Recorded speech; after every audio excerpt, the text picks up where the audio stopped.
Good morning, everyone. You know what it is. It's Friday. It is Ask Our Salon Coaching. It's early. The sun is up. It's going to be a great day today. So I got a question from a client, a salon owner that has just become a client of mine. And one of her main questions was why does everyone always talk about rebooking being so important?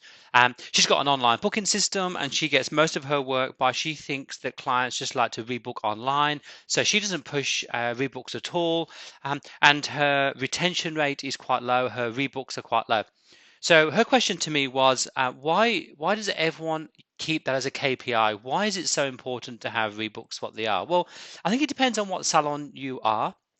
If you're a fast, like barber shop, dry haircuts, in and out, rebooking is going to be so hard, and really it shouldn't be a major KPI for you because your clients aren't the type of clients that do rebook. But the majority of people out there in the world we live in really are more time poor than ever before. And we've been rebooking since the day dot. And nowadays, most people have a mini computer in their hand or in their pocket or in their handbag. There's no excuses why they forget. Now, you're going to get some people that don't show. I mean, 2-3% a year isn't a lot, so don't worry about them. The amount of money you're going to make by bringing the appointments closer together is what really matters here. And the fact that you're getting the really good clients that you like, getting them in sooner, and you know they're in. When you look at an appointment book and it's full of people that you like, one, you know that you're going to make money today, which is fantastic. Your staff know they're going to hit targets and commission, which is also good.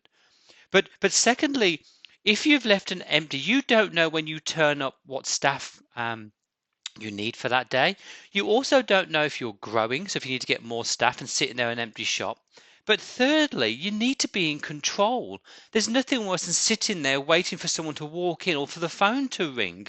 That's old school. That day's gone.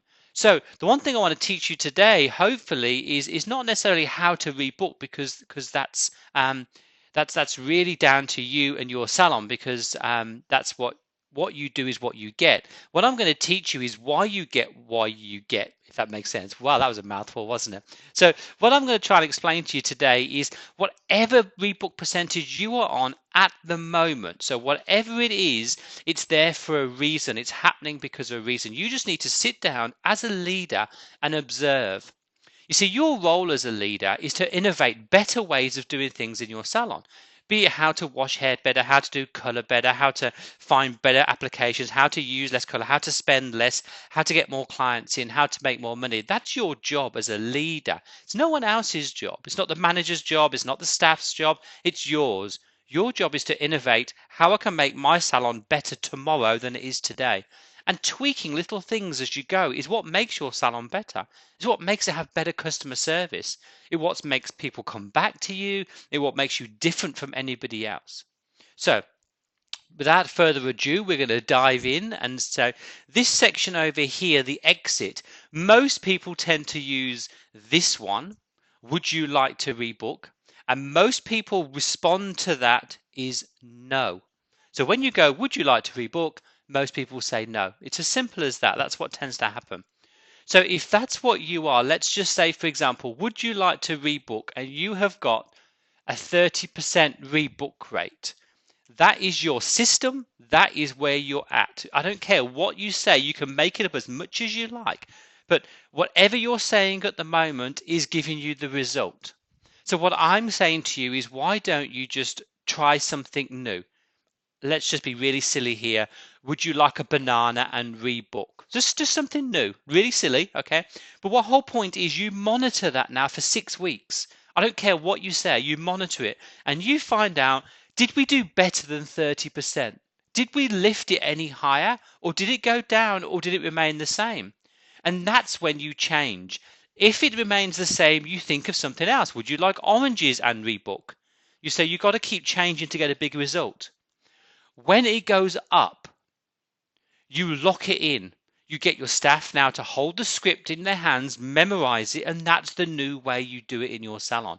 Because you know at the moment, wherever you are in the world, if you want to go and sit on an island and you look at your iPad and you see that your rebooks are 30%, you know your staff are saying this.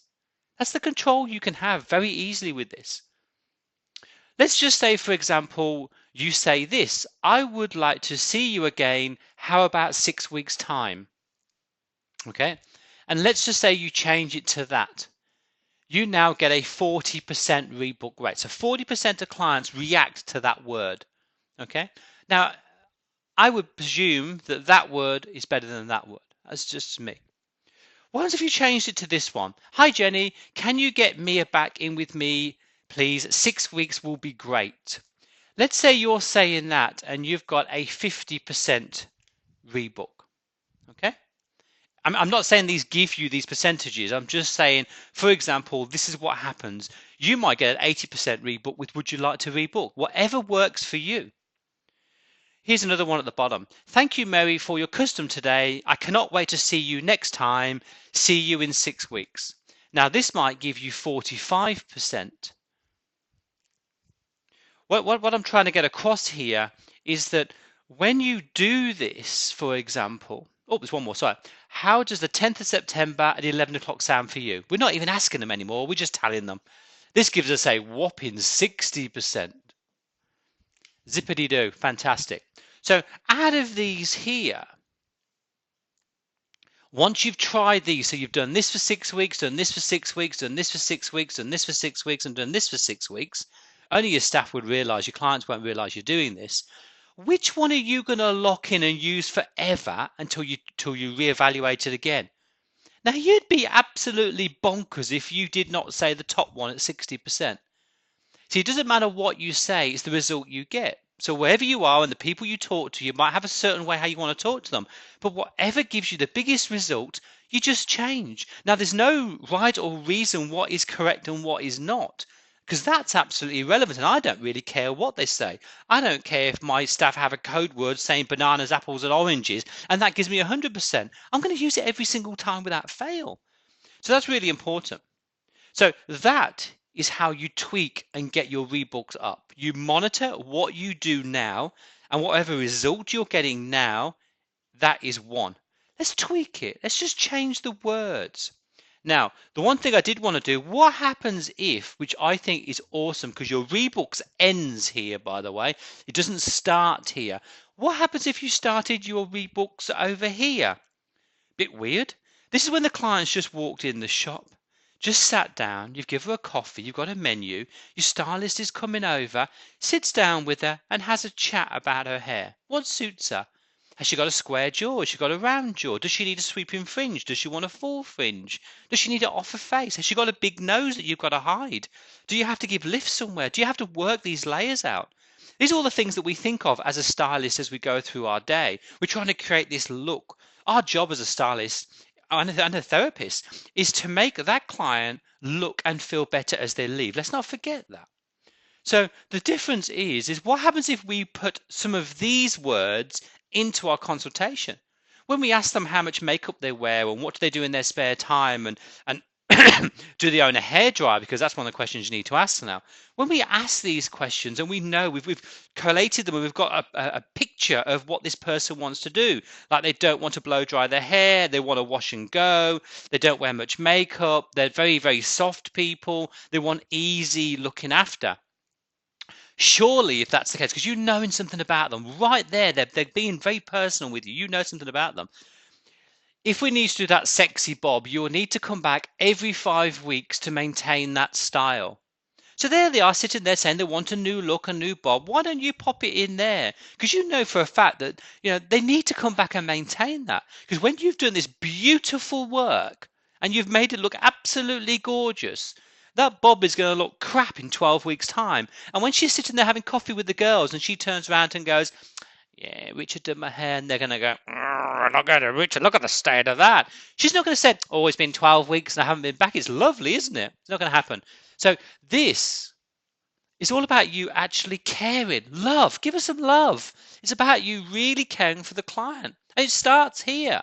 Okay, let's put the next one. A lady comes in, she wants to go blonde. She's normally a brown hair, and now she wants to go really, really quite blonde with her hair. Oh, that blonde hair will look cracking on you, but you will have to commit to having your roots done every 4 weeks, Mary. Otherwise, it's going to look cheap. Now, Mary has a decision whether I can't afford to come back every 4 weeks, so I might not go blonde. This is the time that you say it. If you say this over here, you've already made a blonde. And then go, you got to come back every 4 weeks now. Give her the choice. This is like you actually care about Mary. And you're already securing your rebooks down here. It's easy. Now, the middle. Touch points. You know, when you just generally you're doing the client's hair, you're making it look good. Why not just drop in? Or when you go, how does that look and feel? You showed her the mirror. She's actually thinking, wow, I can't wait to go home and show my husband my new look. Don't I look hot? Okay. What about if you said, I'd like to see you again in 6 weeks? We can keep that colour and style looking fabulous. I will have a word with Jenny, our receptionist, to make sure that you are in with me. Now, that sounds like you care about me. So we've continued the love and the care, the love and the care. It means that you really want to see me again. Like, it feels like she's at her utmost best per in the salon. Okay, she's looking in that mirror thinking, yeah, I look pretty hot, don't I? And then you pop in. Let's keep you looking like this. Let's keep you looking as hot as you can. But you've got to come back and see me. And I want to get you in. Don't let it drag out. I want you to look hot all the time. And then, of course, you make this really easy because then if you've done your work here and you've done your work here, this needs almost nothing. This is just working to the receptionist, and it could be a junior, it could be another stylist. It doesn't have to be a receptionist per se. But all you have to say to them is, love to get it back in. And if you've got your systems right, like I used to, they knew instantly it was 6 weeks or 5 weeks or 7 weeks or even 3 weeks. They knew instantly what my codes were. But quite simply, you could turn around to Jenny, the receptionist, and go, hey, Jenny, can you get back in 6 weeks? I need to see her and I love this sort of time. Is that time good for you? Yeah, it is. And you've moved on now to someone else. Jenny has an easy time with the rebooks because you've set the seeds as it going. How good is that? So one, when you start doing this, we have a client journey in the salon. You know, they enter, they come in, the greeting, the hello, the consultation, and you work through what you need to do, the actual doing of why they've come. And then the end, it's all part, but there's another bit under here which I've talked about before you can't see because it's when they've gone home. They've now actually left and they've gone home. That's still part of your responsibility. Now just think, if your rebooks now start going through the roof, because when I've done this and other salon owners that copy this, their rebooks are 70, 80%. That's huge. You can't get 100% because I'm sure you do men and children, and they're not going to happen as much for most of them. But do you know what? I'd be happy with 70 and 80%. Damn pat, I'd pay for that now if I could. But when they've gone home, it's your responsibility to look after them. Now just think, we're not going to cover this much today, but just think, what happens if you treated your retail like this? Because most people do their retail here, very similar to the rebooks. What happens if you started your retail here at the start? You're doing the consultation, you've already set the seed about the rebooking, you've told them they're going to look beautiful, their anticipation's good, and you go, hold on, Mary, if I'm going to make you blonde, you're going to have treatments every time you come because your hair's going to get really dry and dehydrated. Okay, she now knows she's up for a treatment. Okay, she got a decision. Do I want to go blonde now? And by the way, Mary, you have your shampoo and conditioner and your pack that you have at the moment is designed for brown hair. You know, you need a bit more protein in there. We're going to be doing a lot of damage. You're going to have to look after that. So you're going to be up for some shampoo and conditioner no matter what. As you go through here, let's just say she's not a color client and now she wants body and lift. That's where you ask her the questions about what she's got at home that she can use for the new look. Now she wants volume because you know this lady and you've sold a smoothing last time she came in. It's no good to her now. She goes home and uses smoothing. It's going to be flat as a pancake. And then here, when you get to this end bit, the sale's done. You just get the bottles off the shelf and you put them in front of her. That's all you do. And you get them bottles, you put them in front of her. You don't even have to say anything. And you say, okay, Jenny, get her back in. Guess what Jenny does? Jenny turns around to Mary and goes, you taking these shampoos and conditioners with you today? No pressure at all. There's no sales. It's not about sales. It's about care and love. Well, I went into retail then. I wasn't meant to. It's supposed to be just about rebooks. So there you go. That's how you get your rebooks up. You find out what works best and add the start and the middle in and keep working if it makes a difference. So if you want to do it, this you're starting from scratch. Your rebooks are pretty poor. First, Choose one of these and see what gets you a better result. Move over to here, implement one of them, see if it gives you a better result. Get your staff to do it in the middle, see if it gets you a better result. You've now got three things that you have to teach every new staff member that comes, because when you're in the Bahamas, or when you're in England, or when you're in Australia, or when you're doing nothing on the beach counting all your money, you know, when you look at your KPIs, your numbers, to see how your salon's going, you should know by every single percentage your retail's dropped. Okay, my girls have changed the script. My rebooks have dropped. My girls have changed the script. I need to reteach them the script. It's very easy. You can replicate it over and over again. Awesome. What an awesome question. Hey, how to get your rebooks up. I hope that wasn't too hard to do. Any questions, PM me, message me. I'd love your comments on that. Have a cracking Friday.